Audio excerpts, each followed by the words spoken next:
ప్రధాని నెతన్యాహుకు ప్రధాని మోదీ ఫోన్ చేశారు. ప్రపంచ రాజకీయ పరిణామాలపై మాట్లాడారు ఇద్దరు నేతలు. ఇరు దేశాల మధ్య సంబంధాల బలోపేతంపై చర్చించారు. వ్యూహాత్మక భాగస్వామ్యం బలోపేతం చేయడంపై చర్చ జరిగింది. అమెరికా వెనెజులా అంశం కూడా చర్చకొచ్చినట్లుగా తెలుస్తోంది. ఉగ్రవాదాన్ని ఉమ్మడిగా ఎదుర్కోవాలని చెప్పి ఇద్దరు నేతలు నిశ్చయించుకున్నారు. దానికి సంబంధించిన బ్రేకింగ్ న్యూస్ చూస్తున్నారు. కొద్దిసేపటి క్రితం ఈ డెవలప్మెంట్ చోటు చేసుకుంది. దానికి సంబంధించిన బ్రేకింగ్ న్యూస్ చూస్తున్నారు. ఇటు ఇజ్రాయెల్ ప్రధాని బెంజమిన్ నెతన్యాహు, భారత ప్రధాని నరేంద్ర మోదీ ఇద్దరు కూడా మాట్లాడుకున్న ఆ విజువల్స్కి సంబంధించి మరి ముఖ్యంగా ఆ ట్వీట్ని మీరు చూడడం జరుగుతోంది. ముందుగా నరేంద్ర మోదీ భారత ప్రధాని చేసిన ట్వీట్ని మీరు చూడొచ్చు. Happy to speak with my friend prime minister Benjamin Netanyahu and to convey to him and to the people of Israel my best wishes for the new year. We discussed ways to further strengthen the strategic partnership between India and Israel in the coming year అంటూ చెప్పుకొచ్చారు. We also exchanged views on the regional situation and reaffirmed our shared determination to combat terrorism with even greater resolve అంటూ కూడా. So ఇది భారత ప్రధాని నరేంద్ర మోదీ చేసిన tweet. ఇక Israel ప్రధాని బెంజమిన్ నెతన్యాహు చేసిన ట్వీట్ని మీరు చూడొచ్చు. Prime minister Benjamin Netanyahu, I had a fruitful conversation today focused on strengthening our two countries' national security with my dear friend Prime Minister Narendra Modi అంటూ కూడా ఇజ్రాయెల్ ప్రధాని Benjamin Netanyahu చేసిన tweet ఇది. Interesting conversation.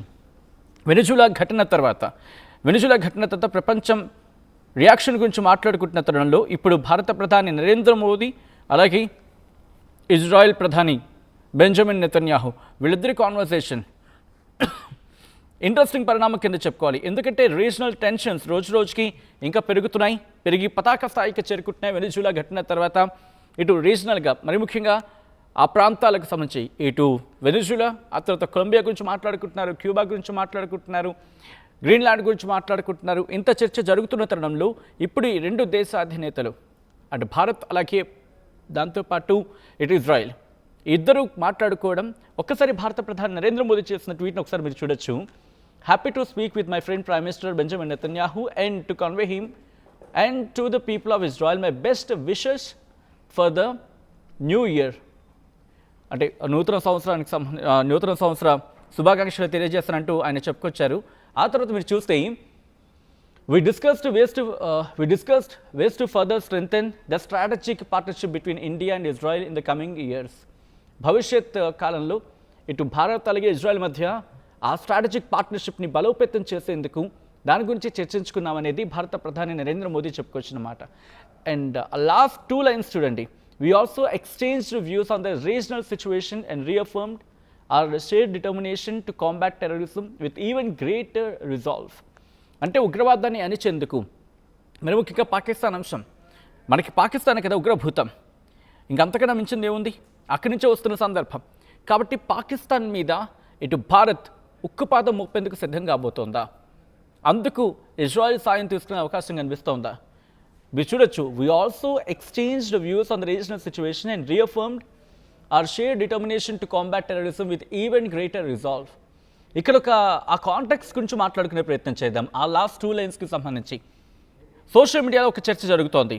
Of course మనం ఎక్కడ confirmation చేయలేం వాటికి సంబంధించి, బట్ ఆ కాంటాక్ట్స్ గురించి మాట్లాడే ప్రయత్నం చేద్దాం. విషయం ఏంటంటే కొద్ది రోజుల క్రితం ఇటు హమాస్కి సంబంధించిన కీలక నేతలు పాకిస్తాన్లోకి వెళ్ళారు. పాకిస్తాన్లోకి వెళ్ళి పాకిస్తాన్లో ఉన్న నేతలతో సంభాషించారు, లేకపోతే వాళ్ళతో మాట్లాడారు అనేది సోషల్ మీడియా వేదికగా జరుగుతున్న పెద్ద చర్చ. ఒకవేళ అదే కనుక నిజమైతే హమాస్ అనేది ఇజ్రాయెల్కి ఎప్పుడూ టార్గెట్టే. వాళ్ళు ఉగ్రవాదుల్లా అంటే హమాస్ నేతల్ని ఉగ్రవాదులు అంటూ కూడా సంబోధించడం జరుగుతుంటుంది ఇటు Israel. At the same time పాకిస్తాన్లో ఉన్న ఉగ్రవాదులని ఏరవేసే పనిలో ఉంటుంది భారత్. పాకిస్తాన్ కనుక పట్టించుకోకపోతే ఒకవేళ వాళ్ళు భారత్ మీద టార్గెట్ చేస్తామని ఆ భావన వచ్చేలోపే వాళ్ళపై ఉక్కుపాదం మోపేందుకు భారత ప్రణాళిక చేసుకుంటూ ఉంటుంది. సో ఇప్పుడు వీళ్ళిద్దరి లక్ష్యం కూడా పూర్తిగా ఉగ్రవాదులని తుదిముట్టించడమే. అంటే భారత లక్ష్యం అలాగే ఇటు ఇజ్రాయెల్ లక్ష్యం కూడా. సో ఇప్పుడు పాకిస్తాన్ కేంద్రంగా ఏమైనా జరగబోతోందా? ఒకవేళ పాకిస్తాన్ కేంద్రంగా ఏమైనా జరగబోతుందా అనుమానానికి బలం చేకూర్చేలా ఉంది రీసెంట్గా జరిగిన ఘటన. హమాస్కి చెందిన కొంతమంది కీలక నేతలు అక్కడ చేరుకున్నారు అనేది వినిపించే మాట. భారత ప్రధాని నరేంద్ర మోదీ అలాగే ఇటు ఇజ్రాయెల్ ప్రధాని బెంజమిన్ నెతన్యాహు వీళ్ళిద్దరూ మాట్లాడుకున్న సందర్భం. ఇప్పుడు ఇటువంటి మాటలకే బలం చేకూర్చేలా, అంటే ఆ లాస్ట్ 2 లైన్సే కీలకంగా మారుతున్నాయి. నేను ఒకసారి బెంజమిన్ నెతన్యాహు చేసిన ట్వీట్ని ఒక్కసారి క్లియర్గా మాట్లాడుకుందాం. I had a fruitful conversation today focused on strengthening our two countries' national security with my dear friend, Prime Minister Narendra Modi అంటూ ఇటు ఇజ్రాయెల్ ప్రధాని బెంజమిన్ నెతన్యాహు చేస్తున్న ట్వీట్ అది. ఒక్కసారి దాని గురించి మాట్లాడుకుంటే రెండు దేశాలకు సంబంధించి ఆ focused on strengthening two countries security, national security. ఇటు ఇజ్రాయెల్కి ముప్పు హమాస్తో, భారత్కి ముప్పు పక్కన ఉన్న పాకిస్తాన్లోని ఉగ్రవాదులతో. సో వీళ్ళిద్దరి లక్ష్యం కూడా అదే. సో ఈ నేపథ్యంలోనే ఈ కాన్వర్జేషన్ జరిగింది. ఇటు glad to speak with my friend అంటూ కూడా చెప్పుకొచ్చిన సందర్భం, ఇంకొకసారి హ్యాపీ టు స్పీక్ అని చెప్పి కూడా చెప్పుకొచ్చిన సందర్భం. ఇండియా ఇజ్రాయెల్ స్ట్రాటజిక్ రిలేషన్షిప్ గురించి ఇటు మాట్లాడుకొచ్చిన సందర్భం భారత ప్రధాని నరేంద్ర మోదీ. ఒక్కసారి ఆ ట్వీట్ని నేను మీకు మళ్ళీ చెప్పే ప్రయత్నం చేస్తున్నాను. Glad to speak with my friend Prime Minister Benjamin Netanyahu and convey New Year greetings to him and people of Israel. We discussed ways to further strengthen the India-Israel strategic partnership in the year ahead. We also exchanged views on the regional situation and reaffirmed our shared resolve to fight terrorism with greater determination. ఎందుకు ఇప్పుడు భారత్ ఈ అడుగు వేయాల్సి వచ్చిందో ఒక్కసారి మాట్లాడుకునే ప్రయత్నం చేద్దాం. ఇక్కడ ఒక్కసారి కాంటాక్ట్స్ నేను మీకు గుర్తు చేసే ప్రయత్నం చేస్తున్నాను. ఇజ్రాయెల్ అనేది అమెరికాకు చాలా సన్నిహితంగా ఉంటుంది. అలా అని చెప్పి పూర్తిగా అమెరికా మీద ఆధారపడే దేశం కాదు. తనకంటూ సొంతగా సెక్యూరిటీని బిల్డ్ చేసుకుంది. అలాగే తన కాలం తను సెక్యూరిటీని మరింత బలోపేతం చేసుకుంటోంది. అటువంటి ఇజ్రాయెల్ ఈరోజు భారత్ రెండు దౌత్యపరంగా చాలా స్ట్రాంగ్ రిలేషన్షిప్ ఉందని మాట్లాడుకోవచ్చు. ఇంకా డీటెయిల్గా మాట్లాడుకుందాం ఈ ఇద్దరి కాన్వర్సేషన్ ఎలా చూడాలనేది. మా ప్రతినిధి నవీన్ ఢిల్లీ నుంచి అప్డేట్స్ అందించేందుకు సిద్ధంగా ఉన్నారు. నవీన్, ఎటువంటి డిస్కషన్ జరుగుతోంది? మరి ముఖ్యంగా ఇటు భారత ప్రధాని నరేంద్ర మోదీ, ఇజ్రాయెల్ ప్రధాని బెంజమిన్ నెతన్యాహు వీళ్ళిద్దరి కాన్వర్సేషన్ గురించి ఎటువంటి చర్చ జరుగుతుంది ఢిల్లీలో? సచిన్, అంటే రెండు దేశాల ప్రధానులు కొద్దిసేపు క్రితమే ఫోన్లో కూడా మాట్లాడుకోవడం జరిగింది. ముఖ్యంగా ఇజ్రాయెల్ ప్రధాని నెతన్యాహుకు కొద్దిసేపు క్రితమే ప్రధాని మోడీ ఫోన్ చేసి మొదటగా న్యూ ఇయర్ విషెస్ కూడా చెప్పడం జరిగింది. దాని తర్వాత ఆ దేశాల మధ్య జరుగుతున్నటువంటి పరిణామాలతో పాటు అక్కడ ఉన్నటువంటి తాజా పరిస్థితులు, ప్రస్తుతం భారత్ లో ఉన్నటువంటి పరిణామాలకు సంబంధించినటువంటి అంశాలపై కూడా వారిద్దరూ చాలా సుదీర్ఘంగా కూడా చర్చించడం కూడా తెలుస్తుంది. వారిద్దరు కూడా కొద్దిసేపు క్రితమే ఆ ట్వీట్ కూడా చేయడం జరిగింది. అంటే చాలా ఫ్రూట్ఫుల్ మీటింగ్ కూడా జరిగింది. ఇటు ప్రధాని మోడీ తోటి మాట్లాడడం అనేది నెతన్యాహు కూడా ఒక ట్వీట్ కూడా చేయడం జరిగింది. ఇప్పుడు ఇది ప్రపంచవ్యాప్తంగా కూడా కొంత చర్చనీయాంశంగా మారినటువంటి ఆ పరిస్థితులు నెలకొన్నాయి. ఎందుకంటే అమెరికా వెనిజులా మధ్య జరుగుతున్నటువంటి అక్కడ ఉన్నటువంటి పరిస్థితుల తర్వాత ఇద్దరు ప్రధానులు ఫోన్లో మాట్లాడము, అక్కడ ఉన్నటువంటి తాజా పరిస్థితులు తెలుసుకోవడము, ఇప్పుడు ఏ విధంగా రెండు దేశాలు ఏ విధంగా ముందుకు వెళ్ళబోతున్నాయని చెప్పేసి కూడా ఇతర దేశాలు కొంత చర్చనీయాంశంగా మారినట్టు కూడా మనకి స్పష్టంగా అర్థమవుతుంది. ఎందుకంటే ముఖ్యంగా ఈ రోజు జరిగినటువంటి ఈ ఫోన్ కన్వర్సేషన్ లో మాత్రం వ్యూహాత్మక భాగస్వామ్యంతో పాటు ఏ విధంగా బలోపేతం చేయాలనే అంశాలపై కూడా చాలా కీలకంగా చర్చ కూడా జరిగినట్టు కూడా తెలుస్తున్నాయి. ఎందుకంటే ఉగ్రవాదాన్ని కూడా పూర్తి స్థాయిలో అరికట్టేటువంటి విధంగా కూడా రెండు దేశాలు పూర్తి స్థాయిలో ఏకతాటిగా ముందుకు వెళ్ళేటువంటి విధంగా కూడా ఇద్దరు మాట్లాడినట్టు కూడా మనకి ఆ సమాచారం ఉంటుంది. కాబట్టి ప్రపంచ రాజకీయాలకు సంబంధించినటువంటి పరిణామాలు, ఇటీవలే ట్రంప్ వ్యవహరిస్తున్నటువంటి తీరు కావచ్చు, అతను మాట్లాడినటువంటి అంశాలు, అతను పోస్ట్ చేస్తున్నటువంటి ఆ ట్వీట్లు సంబంధించినటువంటి విషయాలపైన కూడా ఇద్దరి మధ్య కొంత చర్చ కూడా వచ్చినట్టు కూడా తెలుస్తుంది. సచిన్, రైట్. అంటే సెక్యూరిటీ విషయంలో ఇన్నాళ్ళు రష్యాకి సంబంధించి ఎక్కడో దగ్గర మనకి పాజిటివ్, అఫ్ కోర్స్ రష్యా ఎప్పుడు మనకి మద్దతే.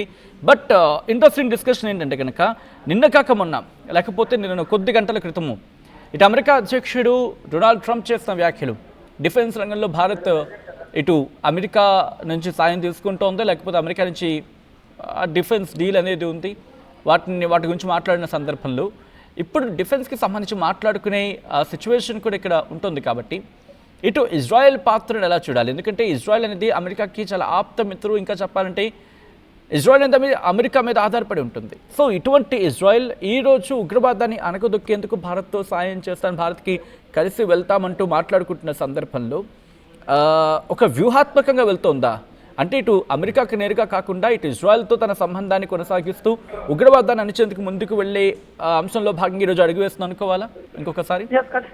ఖచ్చితంగా. అంటే ఇజ్రాయెల్ ఉన్నటువంటి తీరు, అక్కడ ఉన్నటువంటి పరిస్థితులు, అక్కడ ఉన్నటువంటి డిఫెన్స్ సంబంధించినటువంటి ఈకోసిస్టమ్ సంబంధించినటువంటి అంశాలు భారత్ కూడా కొంత సహాయపడేటువంటి విధంగా కూడా కొన్ని ఆయుధాలు కావచ్చు అక్కడి నుంచి తెచ్చినటువంటి పరిస్థితి నెలకొంది. కాబట్టి ఇజ్రాయెల్ కూడా పూర్తి స్థాయిలో భారత్ చేపట్టినటువంటి పనులు కావచ్చు, భారత్ తోటి కొంత సపోర్ట్ తీసుకుంటూ ముందుకు కూడా వెళ్ళాలని చెప్పేసి కూడా కొంత ఇజ్రాయెల్ కూడా ఈ యొక్క వ్యూహాత్మకంగా కూడా ముందుకు కూడా వెళ్తున్న కూడా తెలుస్తుంది. ఎందుకంటే అమెరికా ట్రంప్ వ్యవహరిస్తున్నటువంటి తీరుపై కూడా కొంత భారత్ కూడా కొంత అసంతృప్తిగా ఉంది. ఎందుకంటే అనేక సందర్భాల్లో అనేక విధాలుగా కూడా ట్రంప్ చేస్తున్నటువంటి వ్యాఖ్యలు కావచ్చు అంటుముట్టినట్టు కూడా కొంత భారత్ కూడా వ్యవహరిస్తున్నటువంటి సిచ్యువేషన్ నెలకొంది. అంటే ఈ మధ్య కాలంలోనే ఈ జరిగినటువంటి పరిణామాలు దృష్టిలో పెట్టుకుంది. కాబట్టి ఇప్పుడు ఇజ్రాయెల్ కూడా కొంత భారత్ తోటి సఖ్యతంగా ఉంటే కొంత డిఫెన్స్ సంబంధించిన విషయాలు కావచ్చు, ఇంకా సెక్యూరిటీ సంబంధించినటువంటి అంశాలు కూడా ఇంకా వేగవంతంగా ముందుకు కూడా వెళ్ళేటువంటి అవకాశాలు ఉన్నాయని చెప్పేసి ఇరు దేశాలకు సంబంధించినటువంటి ప్రధానులు ఇద్దరు కూడా వారు ఈ అంశాలపైనే చాలా కీలకంగా కూడా చర్చలు కూడా జరపడం జరిగింది. Sachin, all right, thanks for the update Naveen. మొత్తం అయితే మాత్రం భారత్ కీలకంగా ఆచితూచి అడుగు వేస్తోంది. ఎందుకంటే ప్రపంచ పరిణామాలను ఎప్పటికప్పుడు ఆచితూచి అడుగు వేయాల్సి ఉంటుంది. మరి ముఖ్యంగా వెనిజులా పరిణామాల తర్వాత ఇటు భారత్ కాదు యావత్ ప్రపంచ దేశాలను కూడా ఇటు సెక్యూరిటీ విషయంలో మరింత కట్టుదిట్టమైన ఏర్పాట్లు చేసుకుంటున్న సందర్భం. ఈ క్రమంలోనే ఇప్పుడు భారత్ ఒక అడుగు ముందుకు వేసే ప్రయత్నం చేస్తోంది.